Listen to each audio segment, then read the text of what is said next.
तो हाय साथियों, जब आपकी क्लास में शिक्षक आप लोगों से कोई प्रश्न पूछता है तो सभी विद्यार्थी हाथ ऊपर उठाते हैं क्योंकि उन्हें जवाब पता होता है उस प्रश्न का जो शिक्षक पूछते हैं आपसे। लेकिन आप हाथ कैसे ऊपर उठाते हैं, उसका क्या कारण होता है साथियों, कैसे ये कर पाते हैं? अगर ये जानना है तो वीडियो को तुरंत शेयर करिए और चैनल को सब्सक्राइब करिए, क्योंकि मैं आज सभी को बताने वाला हूँ इस वीडियो में कि आप लोग ये सब कैसे कर पाते हैं साथियों। तो उसको हम जानेंगे बेहतरीन तरीके से। अगर अभी तक वीडियो को लाइक नहीं किया है तो लाइक करिए और शेयर करिए साथियों। कैसे हम कर पाते हैं, उस प्रश्न का जवाब दे पाते हैं, वो होता है मेन कारण ऐच्छिक क्रिया। यानी आपकी इच्छा होती है तभी आप क्या करते हैं, हाथ ऊपर उठाते हैं, अन्यथा आप हाथ ऊपर नहीं उठाते प्रश्न के जवाब को देने के लिए। ठीक है, तो वही होता है आपका वॉलेंट्री एक्शन, यानी ऐच्छिक क्रियाएं। क्या होती है ऐच्छिक क्रिया? वह क्रिया जिसे व्यक्ति अपनी इच्छा से नियंत्रित और सोच समझ कर सकता है, यानी सोचता है उसके बाद ही हाथ ऊपर उठाता है, अन्यथा नहीं। जैसे कि हम लिखते हैं तो हमारी इच्छा है तभी हम लिख रहे हैं, हमारी इच्छा है तभी हम पढ़ा रहे हैं, आपकी इच्छा होती है तभी आप खाते हो ना। तो ये सब क्या है, ये सब हैं साथियों आपकी ऐच्छिक क्रियाएं, जो कि आपकी इच्छा के अनुसार चलती हैं, बिना आपकी इच्छा के नहीं चल सकती साथियों। जैसे चलना है आपका, है ना, बोलना, हाथ ऊपर उठाना, लिखना, खाना खाना, चलना, भागना, दौड़ना, उठना, ये सब काम क्या है, आपकी इच्छा के अनुसार ही होते हैं साथियों। क्लियर है यहाँ तक सभी को? आई होप समझ में आया होगा। अब साथियों क्या होता है कि ये क्रियाएं है ना, मस्तिष्क के अधीन होती है, यानी दिमाग इनके ऊपर कंट्रोल करता है साथियों। बात समझ रहे हो? तो दिमाग इनके ऊपर कंट्रोल करता है, बेहतर तरीके से कंट्रोल करता है ना। ये कार्यकारी अंग के रूप में, ठीक है, कार्यकारी अंग के रूप में रेखित पेशी, रेखित पेशी वही पेशी होती है जिस पर अपना कंट्रोल होता है ना। यानी ऐच्छिक पेशियां ही होती हैं रेखित पेशी साथियों, ठीक है, जो कि भाग लेती हैं, है ना। हमने यहाँ पर बता दिया कि जो है ऐच्छिक पेशियां ही इनको कहते हैं।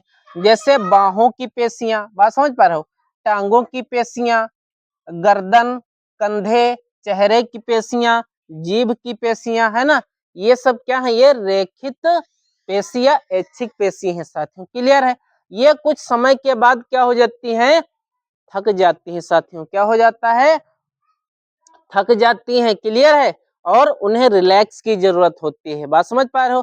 तो हम अपनी इच्छा के अनुसार क्या करते हैं, रिलैक्स भी कर लेते हैं। यहाँ तक सबको समझ में आ गया है? अब क्या होता है अनैच्छिक, यानी इनवॉलेंट्री एक्शन क्या होती हैं? अब ये वह क्रियाएं होती हैं दोस्तों जो मनुष्य, है ना, जो मनुष्य अपनी इच्छा के बिना, यानी मनुष्य का इन क्रियाओं पर नियंत्रण नहीं रहता है, बिना इच्छा के स्वचालित रूप से चलती रहती हैं या वो काम करती हैं। ठीक है, जैसे दिल की धड़कन, भैया दिल की धड़कन पर आपका कंट्रोल है नहीं, है ना, दिल अपने आप ही धड़कता रहता है लगातार लगातार, है ना। पाचन, पाचन भी अपने आप होता रहता है कि उस पर हमारा कंट्रोल है, मन करे तो भैया खाना पचेगा, मन करे तो ना पचेगा, 4-6 दिन 8 दिन के लिए जो है भरा रहेगा, है ना, वो अपना चलता रहेगा। लेकिन ऐसा नहीं होता है साथियों, क्योंकि उस पर हमारा कोई कंट्रोल नहीं होता है, वो अपने आप चलने वाली क्रिया होती है। ठीक है, इन पर हमारा नियंत्रण नहीं होता है, इनको हम रेखित पेशी भी कहते हैं, या है ना, अनैच्छिक पेशी भी कहते हैं साथियों। जैसे आंतों की दीवार की पेशियां, पेट की पेशियां, रक्त वाहिनियां, मूत्राशय की पेशियां आदि साथियों इसमें आती हैं। ठीक है, तो हमने बताया कि ये कैसे काम करती हैं।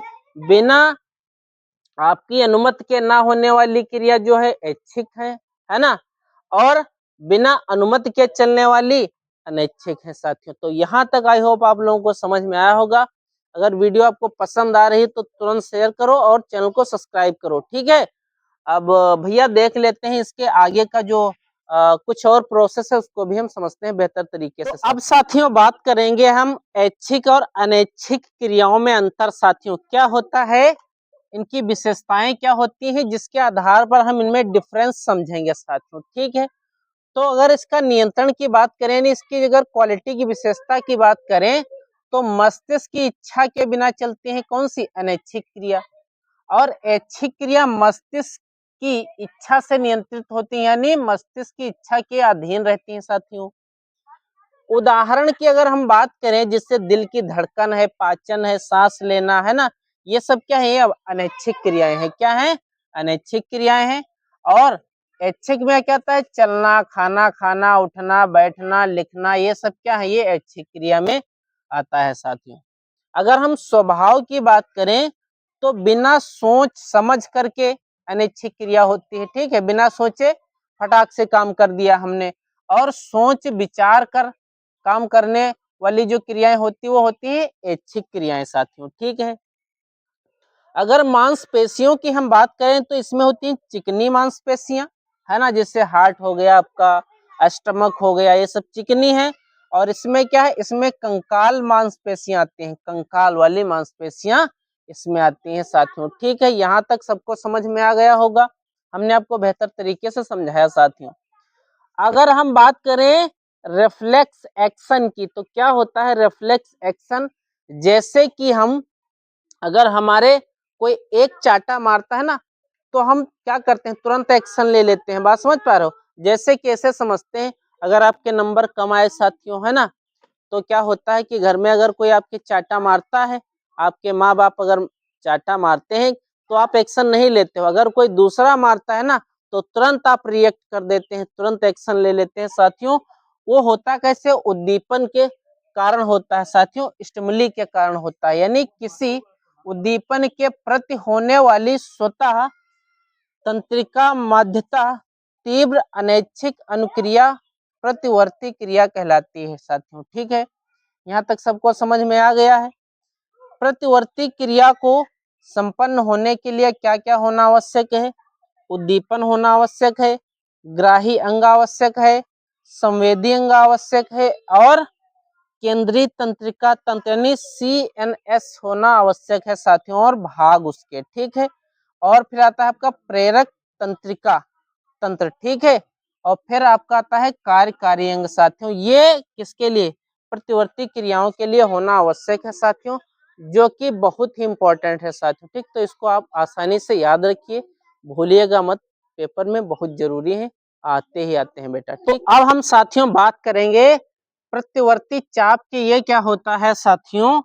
प्रतिवर्ती चाप किसी प्रतिवर्ती क्रिया में तंत्रिका आवेग द्वारा अपनाया गया पथ ही क्या कहलाता है? प्रतिवर्ती चाप कहलाता है। यानी जो साइकिल होता है, ये पथ होता है, किसके द्वारा अपनाया जाता है? जो कि तंत्रिका आवेग के द्वारा अपनाया जाता है, वही होता है आपका प्रतिवर्ती चाप साथियों कहलाता है। ठीक, कैसे यह होता है? सबसे पहले क्या हुआ? उद्दीपन हुआ, स्टिमुली, है ना, या स्टिमुलस जिसको बोलते हैं। वो कहाँ गया मैसेज? फिर ग्राही तक भेजा गया। कहाँ? जिसे त्वचा है ना, त्वचा यानी यहाँ तक भेजा गया। उसके बाद संवेदी अंगों में गया। बात समझ पा रहे हो? संवेदी अंगों में यानी सेंसर ऑर्गन में गया। उसके बाद स्पाइनल में गया, स्पाइनल कार्ड है ना, के सूत युग्मन द्वारा। ठीक, वहां से जब मैसेज गया किसके द्वारा?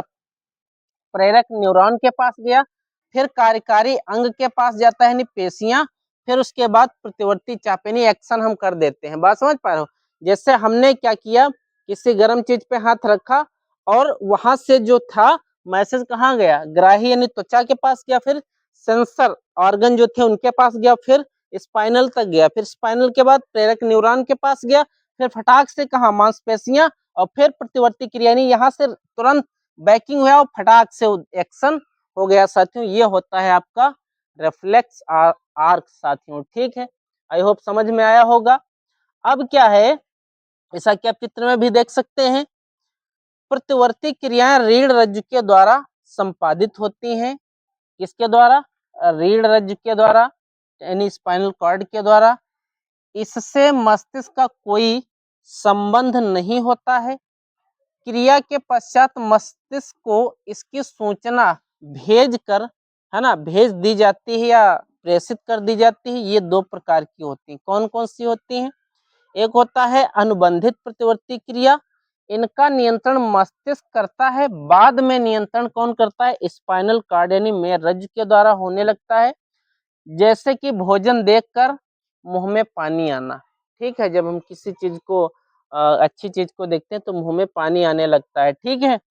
और अगर हम बात करें अबंधित प्रतिवर्ती क्रियाएं, ये क्रियाएं जन्मजात होती हैं, यानी जन्म से ही होती हैं कुछ ऐसी क्रियाएं, जैसे तेज प्रकाश पड़ने से पुतली का सिकुड़ जाना और छींकना, खांसना, ये सारी क्रियाएं होती हैं। अगर प्रतिवर्ती क्रिया देर में हो तो क्या होगा साथियों? तो मस्तिष्क पर इसका बुरा प्रभाव पड़ता है। कहीं ना कहीं धीरे धीरे आपके कैपेसिटी, जो ब्रेन कैपेसिटी कम होने लगती है साथियों। इसलिए आप लोग थोड़ा सा इसको तुरंत एक्ट करिए, प्रतिवर्ती क्रियाओं को बराबर जो है एक निरंतरता के साथ बनाए रखिएगा। और आप लोगों ने जो हमारे साथ निरंतरता बनाई है उसके लिए बहुत बहुत धन्यवाद। और आप लोगों ने जो हमारा साथ दिया है, वीडियो के अंत तक प्यार बनाए रखा है, उसके लिए बहुत बहुत धन्यवाद। मिलते हैं किसी नेक्स्ट वीडियो में, तब तक के लिए थैंक यू सो मच। जय हिंद, वंदे मातरम।